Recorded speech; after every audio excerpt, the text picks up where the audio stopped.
Hello दोस्तों, कैसे हैं आप सब। मैं कोमल पवार स्वागत करती हूं आपका आपके अपने channel let's learn crack the exam पर। इससे पहले वीडियो में हमने बात की थी संधि की। हमने वहां जाना था कि संधि क्या होती है, कितने प्रकार होते हैं और स्वर संधि को डिटेल में पढ़ा था। आज इस वीडियो में हम कवर करेंगे संधि के दूसरे भाग यानी व्यंजन संधि को। चलिए देर न करते हुए स्टार्ट करते हैं व्यंजन संधि।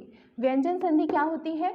व्यंजन के बाद स्वर या फिर व्यंजन आने से जो परिवर्तन होता है। संधि हम समझ चुके हैं कि जब दो वर्णों का मेल से कुछ परिवर्तन आता है तो वहाँ पर संधि होती है। तो अगर ये वर्ण स्वर और व्यंजन है, यानी एक व्यंजन के साथ में स्वर मिला है या फिर व्यंजन के साथ में व्यंजन ही मिला है, तो वहाँ पर जो परिवर्तन आएगा वो व्यंजन संधि कहलाएगा। ठीक है, तो चलिए स्टार्ट करते हैं। उदाहरण देख लेते हैं। दिग्गज, यहाँ पर देखिएगा दिग आपके पास है, हलंत लगा है यानी एक व्यंजन है।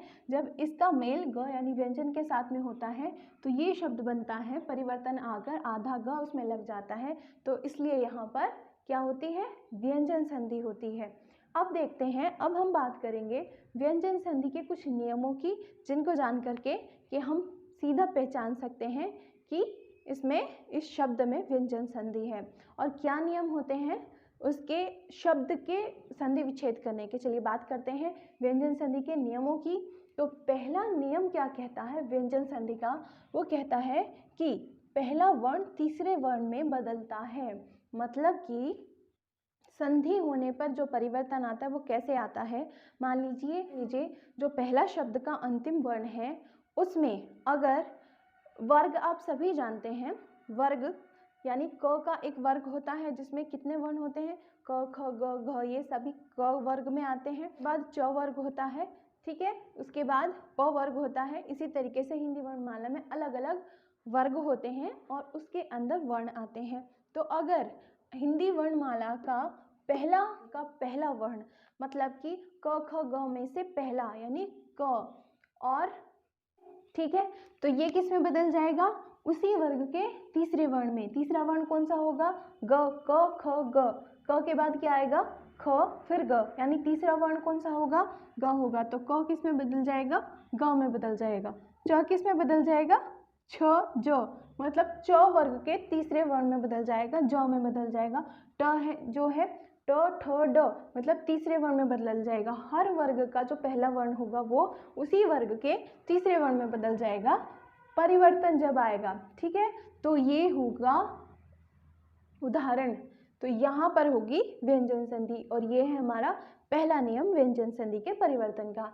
ठीक है, तो उदाहरण देख लेते हैं। जैसे यहाँ दिग्विजय है, ठीक है, तो यहाँ पर देखिएगा ये क्या है? ये क वर्ग का पहला वर्ण है जो कि किससे मिला है? व से मिला है यहाँ पर। ठीक है, तो क वर्ग का पहला वर्ण किस में बदलेगा? ग में बदल जाएगा। ठीक है, तो देखिएगा यहाँ पर ग में बदल गया है, मतलब आधे ग में। अगर यहाँ इसके साथ में यहाँ दूसरा वर्ण अ होता, ठीक है, तो ये पूरा आधे ग के साथ में अ मिल करके पूरा ग बन जाता। लेकिन यहाँ पर क्या है? यहाँ पर एक व्यंजन है, इसलिए यहाँ पर स्वर नहीं है तो पूरा नहीं बनेगा, इसलिए आधा ग लगाते हैं तो दिग्विजय बन जाता है। ठीक है, इसी तरह से दूसरे शब्द की बात करें तो यहाँ पर भी आधा क अ के साथ में मिल करके पूरा ग बन गया है, क्योंकि वहाँ पर क्या आया है? आधे क के साथ में पूरा एक स्वर आया है तो पूरा ग बना है। ठीक है, तो ये हो गए उदाहरण इस नियम के लिए। बात करें अगले नियम की। पहला वर्ण का पांचवें वर्ण में बदलना। ठीक है, पहला वर्ण कौन से? अभी हमने पढ़ा है कि जो क होता है, क वर्ग का पहला वर्ण क होता है। ठीक है, तो ये किस में बदलता है? ये उसी वर्ग के पांचवें वर्ण में भी बदलता है, यानी कुछ अक्षरों में कुछ शब्दों में पांचवें वर्ण में भी बदलता है पहला वर्ण। तो क जो है वो अंग में भी बदलता है, च जो है वो ण में भी बदलता है, ट जो है वो न में बदलता है। ठीक है, तो ये भी नियम है। देख लेते हैं कुछ शब्दों में जहाँ पर ऐसा हुआ है। जैसे वाक्मय, यहाँ पर जो क है वो अंग में बदल गया है। ठीक है, तो वांग्मय बन जाता है। तो ये हुआ कि जो पहला वर्ण है वो पांचवें वर्ण में बदल गया है। तो ये होता है दूसरा नियम। तो देखिएगा पहचान कैसे करनी है, याद क्या रखना है, याद आपको रखना है। अगर आपको कोई शब्द दिया जाता है, आपसे पूछा जाता है इसमें कौन सी संधि है, तो सीधे आपको देख लेना है बीच में संधि स्थान पर जो वर्ण आ रहा है वो अगर वर्ग का तीसरा या पांचवा वर्ण है तो उस शब्द के अंदर क्या है, व्यंजन संधि है। कंफर्म हो जाना है कि इस शब्द के अंदर व्यंजन संधि है। बात करते हैं अगले नियम की, छ संबंधी नियम। ठीक है, यहाँ पर ये क्या कहता है कि जब ह्रस्व स्वर और दीर्घ स्वर, स्वर दो प्रकार के होते हैं जानते हैं, ह्रस्व स्वर और दीर्घ स्वर जब मिलते हैं, किससे, छ से मिलते हैं, तो क्या बनता है, च बनता है। ठीक है, जब ह्रस्व स्वर और दीर्घ स्वर जब छ से मिलते हैं तो च बनता है। बात करें अगर उदाहरण की, तो यहाँ पर देखिएगा स्व है, हलंत नहीं लगा है, तो ये क्या है, इसमें अ बन जाता है। तो ठीक है, तो अ है तो ये ह्रस्व स्वर में आ जाता है, और ये जब मिलता है छ से तो ये क्या बनाता है, आधा च बनाता है।